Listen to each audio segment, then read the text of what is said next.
India हर साल इतने engineers बनाता है जितनी कि स्विट्जरलैंड की पूरी पॉपुलेशन भी नहीं है, लेकिन फिर भी रिसर्च एंड इनोवेशन के मामले में स्विट्जरलैंड इंडिया से आगे है।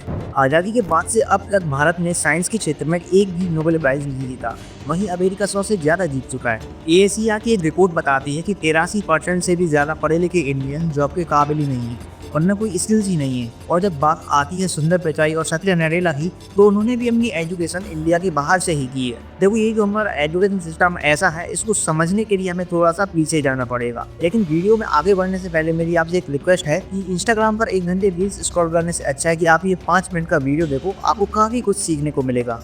देखो, जब ब्रिटिशर्स इंडिया पर रूल कर रहे थे तो उनके सामने 2 बड़ी प्रॉब्लम्स थी। पहली ये कि वो इंडियन लोगों से कम्युनिकेट कैसे करें, उनकी भाषा में बात कैसे करें, और दूसरी ये कि उन्हें कुछ ऐसे लोग चाहिए थे जो उनके ऑर्डर्स को फॉलो करें और बिना किसी सवाल जवाब के डेस्क पर बैठकर उनके काम करते रहें। बस इसी प्रॉब्लम को सॉल्व करने के लिए 1835 में थॉमस मैकाले, जो कि एक ब्रिटिश ऑफिसर था, एक इंग्लिश एजुकेशन एक्ट लाता है। इस एजुकेशन एक्ट का मकसद ये था कि वो कुछ ऐसे लोग तैयार कर सकें जो ज़्यादा क्रिएटिव ना हो और ज़्यादा सवाल जवाब ना करें और उन्हें इंग्लिश भी आती हो। और वही एजुकेशन सिस्टम आज भी इंडिया में चल रहा है। देखो, इंडिया में इंग्लिश एक भाषा नहीं बल्कि एक क्लास बन गई है। रसिया, चाइना, जापान, फ्रांस, इन सारे देशों में इंग्लिश को लेकर इतना ऑब्सेशन नहीं है जितना कि इंडिया में है। अगर इंडिया में आप इंग्लिश नहीं बोल पाते हो तो आपको पुअर कम्युनिकेशन स्किल वाला कह दिया जाता है, जबकि रियलिटी ये है कि अगर कोई व्यक्ति इंग्लिश नहीं जानता तो उसे कोई और लैंग्वेज आती है। 5 साल पुराना iOS सिस्टम भी आउटडेटेड माना जाता है, लेकिन हमारा इंडियन एजुकेशन सिस्टम, आपको सोचोगे कितना पुराना है। हाँ, थोड़ा बहुत सिलेबस को तोड़ मरोड़ कर बदल दिया जाता है। हमारे यहाँ कंपटीशन है तो बस रट्टा मारने का। संस्कृत में 95 मार्क्स लाने वाला व्यक्ति भी संस्कृत नहीं बोल पाता। हमारे यहाँ हिस्ट्री की इतनी मोटी मोटी किताबें हैं, लेकिन बेसिक सी हिस्ट्री किसी को नहीं आती। आज आप गूगल पर कुछ भी सर्च कर लो, आपको 5 सेकंड के अंदर सब कुछ मिल जाएगा, लेकिन फिर भी स्टूडेंट्स को रटने पर मजबूर किया जाता है। उन्हें हर एक चीज़ याद कराई जाती है। गवर्नमेंट स्कूल में 12 साल तक इंग्लिश पढ़ाई जाती है, लेकिन इसके बाद भी बच्चे इंग्लिश नहीं बोल पाते। वहीं आपने देखा होगा कि 5 साल का बच्चा भी फ्लुएंट इंग्लिश बोल सकता है। आखिर क्यों? एनवायरनमेंट की वजह से।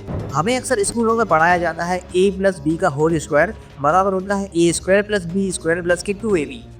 इसका रियल लाइफ में क्या यूज़ है ये किसी को भी नहीं पता, ना ही प्रिंसिपल को, ना ही टीचर को, और ना ही कोई स्टूडेंट को। हो सकता है कि इसका रियल लाइफ में कोई यूज़ होता हो, लेकिन अगर आप किसी से पूछोगे तो शायद ही है जो कोई इसका जवाब दे पाए।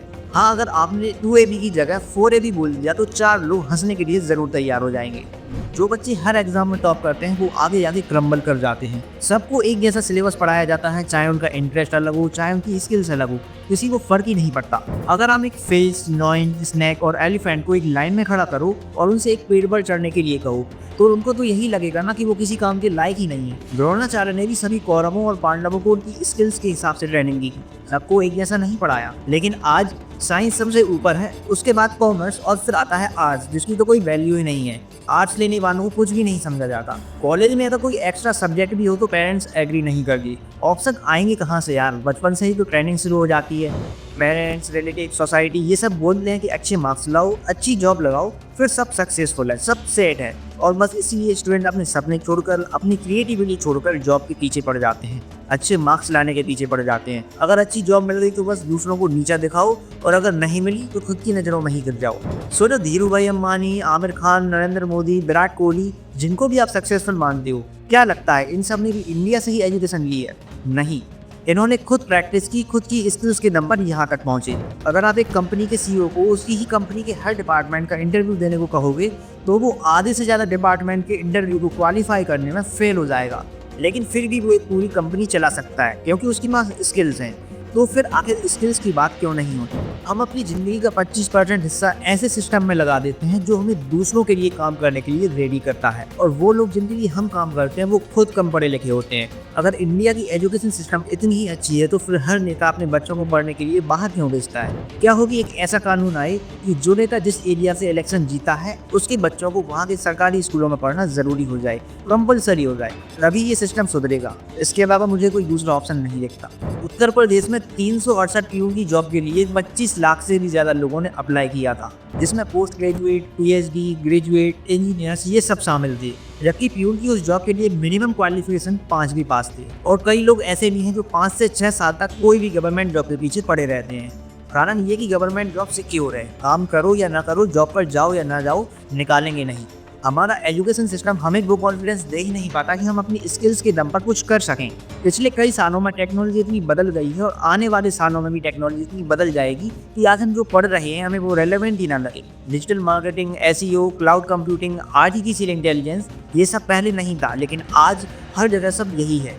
और ये सब सीखने के लिए चाहिए एक क्रिएटिव माइंड जो हर वक्त कुछ नया सीख सके, और यही हमारे एजुकेशन सिस्टम में मिसिंग है। इतना सब कुछ सुनने के बाद ये जरूर सोचना कि क्या तुम भी कुछ क्रिएटिव कर रहे हो या फिर उसी भीड़ का हिस्सा हो जो लगातार बिना कुछ सोचे समझे दौड़े जा रही है। अगर वीडियो पसंद आया हो लाइक एंड सब्सक्राइब जरूर कर लेना।